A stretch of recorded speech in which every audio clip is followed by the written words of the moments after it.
What's going on, guys? It's your boy King Judah back with another video. And today we're going to be talking about the one and only, none other than Big Hanos himself. Devin Haney's back. It's a lot of people that don't like it, but it is what it is.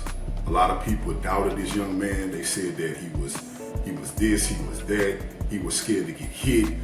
They say he was running around in his last fight, but I mean, what else is new?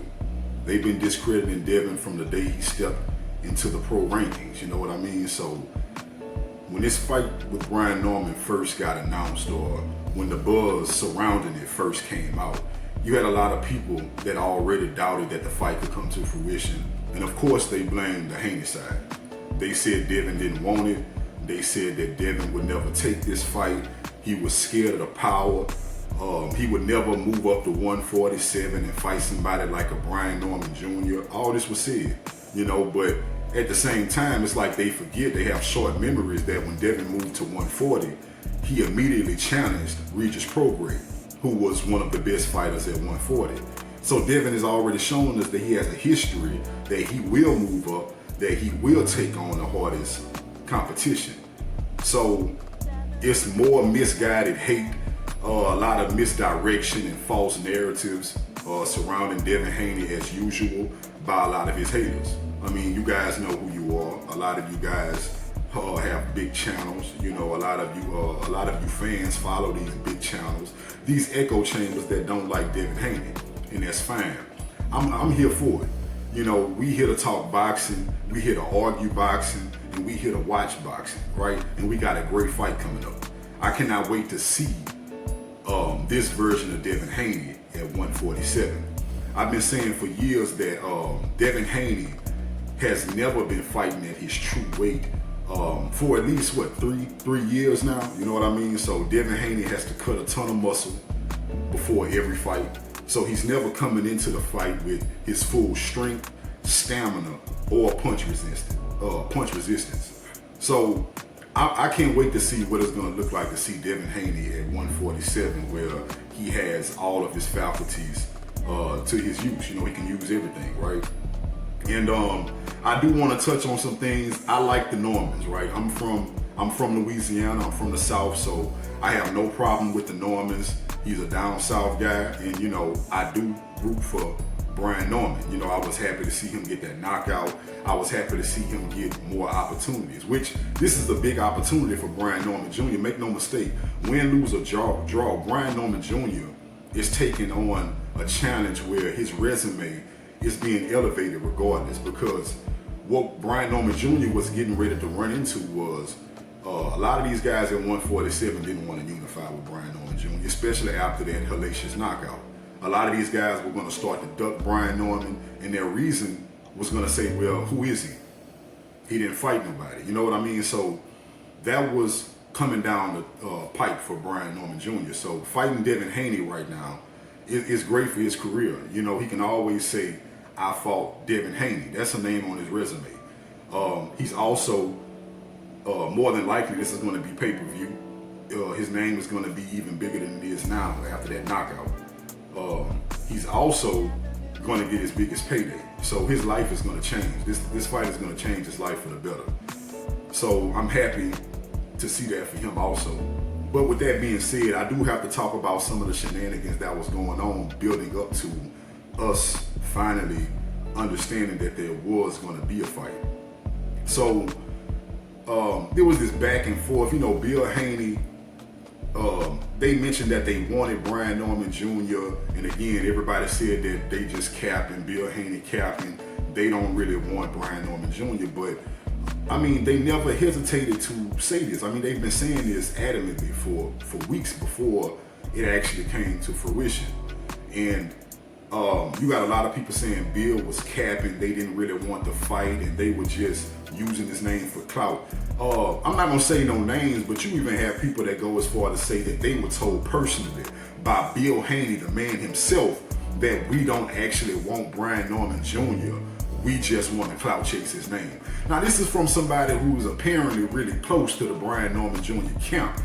I mean, that just sounds so far-fetched to me. I mean, Bill Haney being as savvy and street smart as he is, if that was the case, why would he go to somebody close to the camp to acknowledge and admit that we just clout chasing Brian Norman Jr.'s name? That makes no sense to me. But that's neither here nor there. What we do know is that any inclination that the fight wouldn't happen, or any second guesses on this fight taking place, it did not come from the Haney camp. You know, it never came from the Haney camp. What is the guy named Adrian Clark, which is the manager of Brian Norman Jr., I think. I mean, only he tweeted that the fight's not happening. You never heard that from the from the Haney camp. I mean, Bill Haney went as far to say on the boxing boards to tell Ness that, you know, it didn't come from the Haney side. You never heard the Haney side say they didn't want this fight. And I agree. They wanted this fight from day one, but the Brian Norman camp did say that they were waiting on the Manny and Mario Barrios winner. So with that being said, man, it's a lot of the naysaying came from the Norman camp, not the Haney camp. But that's all water under the bridge because the fight has been made. And again, Brian Norman Jr. is one of the ones. You know what I'm saying? This dude can fight. Take nothing from him. Take nothing from Brian Norman Jr. at all. And I have a lot of respect for Brian Norman because they had a lot of people that, even over the years, that, you know, when the Haneys go to make a fight with them, they find a reason to say no. Whether it's turning down contracts or walking away before negotiations even start. A lot of guys have said no when Brian Norman Jr. said yes. For that, I have a lot of respect for the guy. Like I said, man, I'm a fan of Brian Norman Jr. Anybody who knows me, though, you know, they know I'm a Devin Haney guy. I'm not gonna lie, I'm not capping like some of these other channels that'll tell you, oh, I'm not biased, I don't have a favorite fighter, but you hear nothing but biased takes coming from them, right? So I will admit that I'm a Devin Haney guy, but I will do my best to be as neutral as possible by telling you that I'm also a Brian Norman Jr. guy. I believe this dude is the goods. I believe that him becoming world champion was no fluke. I believe that he will be a multi-belt holder, regardless if he loses or wins this fight to Devin Haney. You know, he's so young that this guy will hold multiple belts. This guy may be undisputed one day. I'm speaking that into existence for him, right? With that being said, I want to speak on some of the speculation on Devin Haney's last performance. Now, we all saw the performance. Devin Haney moved around excessively. I did notice that towards the end of the fight, Devin Haney kind of got his feet under him, and he started to kind of assert himself. You know, I think from like round 9 to 12, you started to see Devin get more comfortable. And me personally, I always expected that Devin Haney would come back and not look quite himself. And most of that is because he's been off for a year. You know, Devin Haney is not a brawler. He's not a pit bull Cruz where his style is pure instincts and his only mindset is to mow you down, walk you down and mow you down. That's not Devin Haney. His style is based off timing, distance, precision. And all of that comes with reps. That comes with sparring. That comes with being active, having active fights, not missing time out of the ring. So with Devin Haney being out for a year, I mean, I wasn't surprised to see him get back in, and especially in the early rounds, not be able to duplicate some of the success that we saw in the past, at least right away. But with that being said, Sugar Shane Mosley, who was actually in this camp with Devin Haney for the Ramirez fight, he was on record saying that he watched Devin Haney throughout the camp, and he predicted a KO of Ramirez because exactly of what he saw in camp from Devin Haney. He said the timing, the confidence, even the power and the pop. He said that he struggles to believe that anybody could beat Devin Haney at 147, right? And that stood out to me because if anybody's been paying attention after the fight, the Haneys and Sugar Shane Mosley had a big public falling out. And a lot of it was Sugar Shane Mosley saying that the version of Devin that he saw that night against Ramirez was nothing, that he saw in camp, that they didn't work on some of these things. He didn't expect Devin Haney to be so avoidant or move around so much. And he went as far as to say that he believed it was Bill Haney, not Devin Haney himself, that was the product, the catalyst of the product that we seen that night. Which tells me that the whole shell shock thing, that Devin is a shell of himself and he's broken from the Ryan Garcia fight, I believe that that's not true. I've always believed that wasn't true. And I believe that the statements that Sugar Shane Mosley made kind of backs that up, that Devin may not be shell shocked. Of course, he was rusty. I'm not taking that away that he was rusty. He was definitely rusty, but I don't think he's fearful. I don't think he's shell shocked. I think that the plan was to fight a careful as fight as he could to make sure he got to the Ryan Garcia rematch, because up until that point, before Ryan Garcia ducked him again, Devin Haney thought that he would possibly have the Ryan Garcia rematch. In fact, he thought that was the foregone conclusion, being that they agreed on it. Nobody expected Ryan Garcia to go in there and get demolished by Rolly Romero, but Devin Haney went as far as to say, even though you lost that fight to Rolly, I still want my get back.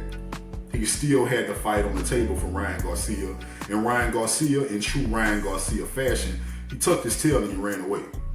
So, with that being said, I do believe that the majority of what we saw, that style we saw from Devin Haney, is a product of him not wanting to take any unnecessary risk and not make it to the Ryan Garcia rematch. And that's what I think we saw that night. I don't think it's shell shock. And with Shane Mosley saying that he saw much more from Devin Haney and expected more from Devin Haney, I can only assume that, man, when we see Devin Haney at 147, man, we may see the best version of Devin Haney to date, which I believe that. I think that Devin's best performance so far has been the Regis Prograis and probably the Abdullayev fight. But I think that a bigger, stronger Devin Haney with more punch resistance, more physical strength, because he's going to need that at 147, especially against a guy like a Brian Norman Jr. He's going to need to be able to keep that guy off him, not just with punches. A lot of people always say, oh, you don't have enough pop to keep the powerful guy off you.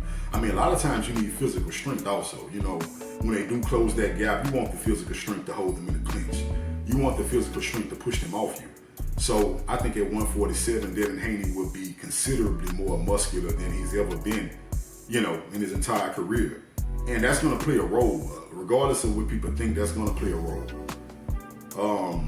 So also with that being said, I do want to talk about, I'm going to save that for another video. I'm not going to get into it. I don't want to spoil the moment. I'm not pointing the fingers at the Normans, because that's over with. I missed the opportunity that everybody had for like the past week to, have their predictions or their say-so on who was holding up the fight, who was scared of who. But none of that matters, because the fight has been agreed upon and we got a good one coming up. You know what I'm saying? I can't wait to see what happens.